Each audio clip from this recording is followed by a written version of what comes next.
তো হাই friends, job and ডিফেন্সৰ চেনেলটোলৈ তোমালোকক সকলোকে স্বাগতম জনাইছোঁ। আৰু লগতে SSC GDৰ ওপৰত মই কেইটামান মোক সুধি থকা প্ৰশ্নৰ ওপৰত আজি আলোচনা কৰিম বুলি ভাবিছোঁ। প্ৰায় নতুন নতুন কেণ্ডিডেটে এই প্ৰশ্নবিলাক সুধি থকা দেখা যায়, আৰু লগতে ল'ৰা ছোৱালী সমানে কিছুমান পুৰণা কেণ্ডিডেটেও সুধি আছে। আৰু এইকেইটা প্ৰশ্ন একচুৱেলি সোধাটো স্বাভাৱিক কথা, আৰু এইটো সন্মুখীন মই নিজেও হৈ থকা নিচিনা। গতিকে তাৰ ওপৰতে ৰিলেটেড কৰি কথা কিছুমান আগবঢ়াম। তোমালোকে ভিডিঅ'টো শেষলৈকে চাই যাবা, যিখিনি ল'ৰা ছোৱালীয়ে চাই আছা। আৰু মই জনাত যিকোনো আমি এটা ভিডিঅ' চালে শেষলৈকে চোৱাটো খুব প্ৰয়োজন। কাৰণ কিয়, ভিডিঅ'টো যদি অলপতে চাই পেলাই আমি এৰি থৈ যাওঁ, তেতিয়াহ'লে কিন্তু কোনোটো কথাই আমি স্পষ্টকৈ বুজি নাপাওঁ।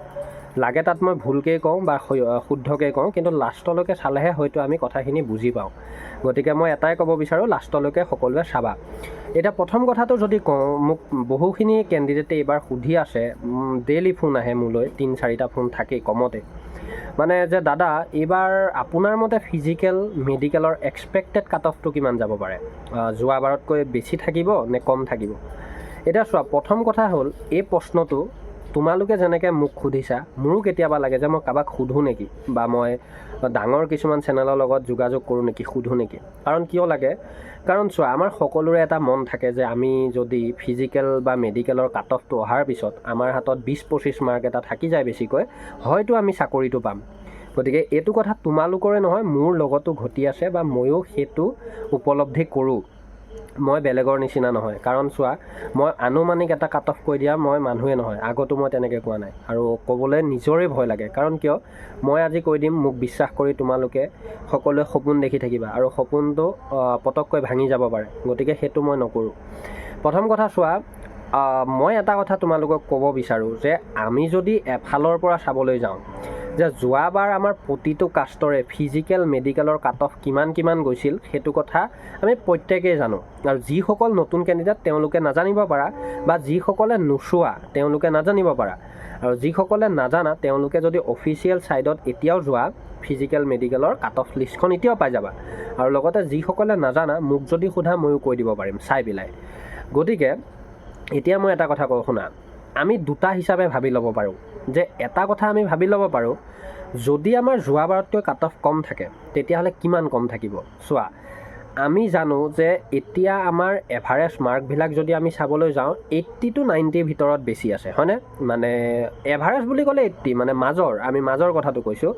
গতিকে 75-ৰ পৰা 80, 80-ৰ পৰা 90, ইমান মানৰ আমাৰ বেছিকৈ কেণ্ডিডেট আছে।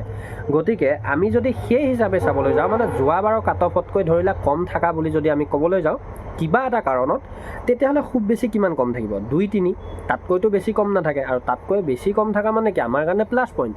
আৰু যিটো এতিয়া হোৱাটো অলপ অসম্ভৱ বুলি ক'ব লাগিব, কাৰণ অসমখন এতিয়া সেই লেভেলতো থকা নাই। সেইটো 1 নম্বৰ কথা। আৰু 2 নম্বৰ কথা, যদি আমাৰ বেছি যায়, কিমান বেছি যাব, কিমান হাই উঠিব? মই যদি কওঁ, শুনা, যিহেতুকৈ আমাৰ প্ৰতিটো প্ৰচেছে একে ষ্টাইলত হৈ আছে, যোৱাবাৰৰ লগত একে হ'বলৈ গৈ আছে, মানে একেই হ'ব। খালি আমাৰ যোৱাবাৰতকৈ কুৱেশ্যন লেভেলটো অকণমান টান হোৱা আমি দেখিবলৈ পাইছোঁ। গতিকে মই যদি কওঁ, যদি আমাৰ কেনেবাকৈ যোৱাবাৰতকৈ কাট অফটো উঠিব লাগে, কিমান বেছি উঠিব? খুব বেছি 3-4, তাতকৈতো বেছিকৈ নুঠে। কাৰণ কিয় নুঠে? একেটাই প্ৰচেছ, 1:8। মানে যোৱাবাৰো যেনেকৈ এটা পোষ্টৰ এগেইনষ্টত 8টাকৈ মাতিছিল, হয়তো এইবাৰো এটা পোষ্টৰ এগেইনষ্টত 8টাকৈ মাতিব, যিটো যোৱাবাৰৰ লগত ছেম। গতিকে কাট অফ যদি থাকে, খুব বেছি কিমান থাকিব, মানে যোৱাবাৰতকৈ বেছি আমাৰ প্ৰতিটো কাষ্টৰ? ধৰি লোৱা 3-4, তাতকৈতো বেছি নাথাকে। আৰু তাতকৈ বেছি থাকিব লগা হ'লে খুব বেছি 5-6, তাতকৈ কোনো কাৰণে বেছি নাথাকে। আৰু যদি থাকেও, তেতিয়াহ'লে মই ক'ম যে ফাইনেল কাট অফ বহুত হাই জাম্প কৰিব, গম পাইছা? গতিকে মই জনাত সেইটোৱে কথা, তাতকৈ বেছি নাযায়। সেই প্ৰশ্নটো মই তোমালোকক উত্তৰটো এই ধৰণে দিলোঁ, যে তোমালোকেও নিজে চোৱা যে কিমান বেছি বা কম থাকিব পাৰে। মই জানো যে যোৱাবাৰতকৈ 1-2 বেছি বা 1-2 কম, ইমানে থাকিব। আৰু এইটো আমি কোনো একদম প্ৰপাৰলি ক'ব নোৱাৰোঁ, কাৰণ ভৱিষ্যতবাণী কোনো কৰিব নোৱাৰে। সেইটো মই তোমালোকক আগবঢ়ালোঁ। তাৰপিছত 2 নম্বৰ কথাটো হ'ল যে দাদা, মোৰ মেডিকেলি এইটো প্ৰব্লেম আছে, মানে মোৰ দিনটোত আজিকালি মিনিমাম 3-ৰ পৰা 4টাকৈ কলছ থাকে, ল'ৰা ছোৱালী সকলোৰে। মানে কিয় কৈছোঁ, মোক খালি সোধে যে দাদা, মোৰ হাতৰ এনেকুৱা প্ৰব্লেম, মোৰ ভৰিৰ এনেকুৱা প্ৰব্লেম, বা মোৰ দাঁত এটা পোকে খাই আছে, মোৰ কাণ বেয়া হৈ আছে। এতিয়া কথা হ'ল, শুনা, তেওঁলোকে মোক কিয় সোধে যে মই আগতে মেডিকেলৰ এক্সপিৰিয়েঞ্চ এটা আছে বা মই বহুখিনি ল'ৰা ছোৱালীৰ লগত ৰিলেটেড হৈ আছোঁ আৰু সেইটো কথা মই জানো আৰু সেইটো কথাৰ কাৰণে মই নিজে তেওঁলোকক সহায় কৰি দিওঁ। মানে কি যে মই কৈছোঁৱেই যে কিবা যদি প্ৰব্লেম হয় মোক পাৰ্চনেলি সুধিব পাৰিবা। কিন্তু এতিয়া কথা হ'ল মই তাৰ উত্তৰটো দিবলৈ ওলাইছোঁ। চোৱা, মই জানো যে কিছুমানৰ প্ৰব্লেম মানে বডিটোৰ প্ৰব্লেম খুব বেছি থাকে। যেনেকৈ চোৱা, কিছুমানৰ একদম নকনি এনেকুৱা ধৰণে থাকে যে সেই বেমাৰটো ভাল মানে নকনি ভাল কৰিবলৈ দিগদাৰ, মানে কি যে ভৰিৰ গেপেই নাথাকে। গতিকে সেইটো প্ৰব্লেমত হয়তো তেওঁ ৰিমেডিকেল পায়ো আনফিট হৈ যাব পাৰে, সেইটো একো ডাঙৰ কথা নহয়। তেনেদৰে কিছুমান সৰু সুৰা প্ৰব্লেম আমাৰ সকলোৰে বডিত থাকে। মানে কি মই যদি ক'বলৈ যাওঁ, আমাৰ এজন মানুহৰ বডিটো পাৰফেক্টলি কাৰোৱে নহয়, সৰু সুৰা ইটো নহয় সিটো, সিটো নহয় ইটো, কাৰোবাৰ যদি কাণ, কাৰোবাৰ দাঁত, কাৰোবাৰ যদি নাক, কাৰোবাৰ হাত, এনেকৈ মানে প্ৰব্লেম থাকেই। আৰু এই প্ৰব্লেমখিনি আমাৰ সম্পূৰ্ণৰূপেৰে নিৰ্ভৰ কৰে আমাৰ ডাক্তৰজনৰ ওপৰত মেডিকেল কৰা। আৰু এই বস্তুখিনিয়ে বহুত ল'ৰা ছোৱালীয়ে কিছুমান প্ৰি মেডিকেল কৰিও ভয় খাই আহে যে মোক এনেকৈ কৈছে প্ৰি মেডিকেল কৰোঁতে, বা মই হস্পিটেলত দেখাওঁতে এনেকৈ ক'লে কিন্তু মই ভয় খাই আছোঁ ফিট নহ'ম নেকি। চোৱা, মই আগতো কৈছোঁ যে কিছুমান কথা আমাৰ জীৱনৰ লগত ৰিলেটেড থাকে, সময়ৰ লগত ৰিলেটেড থাকে, কপালৰ লগত ৰিলেটেড থাকে। গতিকে ডক্তৰজনৰ ওপৰত আমাৰ সম্পূৰ্ণ নিৰ্ভৰ কৰে সেই সময়খিনিৰ ওপৰত। মানে যে তোমাৰ যদি এখন হাতৰ কেৰি এংগলৰ প্ৰব্লেম আছে, সেই কেৰি এংগলটো ধৰি লওক কিমানলৈকে একচেপ্ট কৰিছে, বা কিছুমানৰতো এনেকুৱা হয় যে যেনে তেনে স্কেল এপাত সোমালেও ফিট কৰাই দিয়ে। আৰু কিছুমান ডক্তৰ এনেকুৱা আছে যে একদম প্ৰপাৰলি অফিচিয়েলভাৱে যিটো ডিগ্ৰী হিচাপে স্কেল পাতেদি ডিগ্ৰীটো জোখে সেই হিচাপে লয়।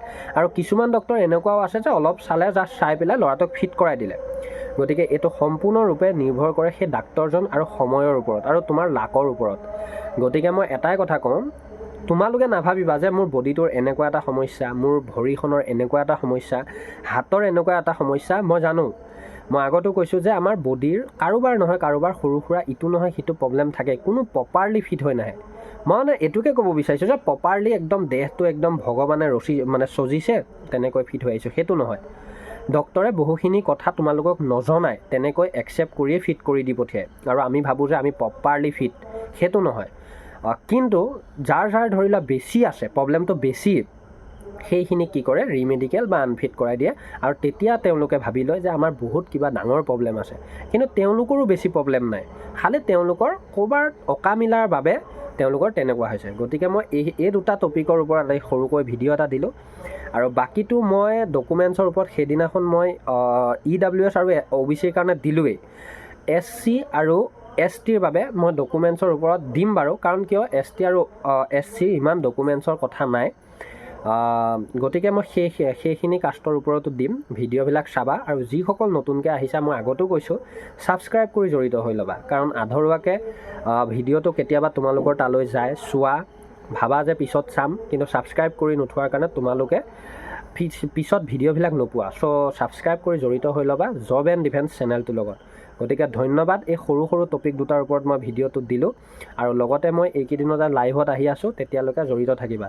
আৰু কাট অফ বৰ বেছি নাযায় এইবাৰ, এইটো কথাও মনত ৰাখিবা, কাৰণ মই কিয় নাযায় এইটো টপিকৰ ওপৰত ভিডিঅ' আহি আছে, তোমালোকে চাবা। ধন্যবাদ। জয় আই অসম।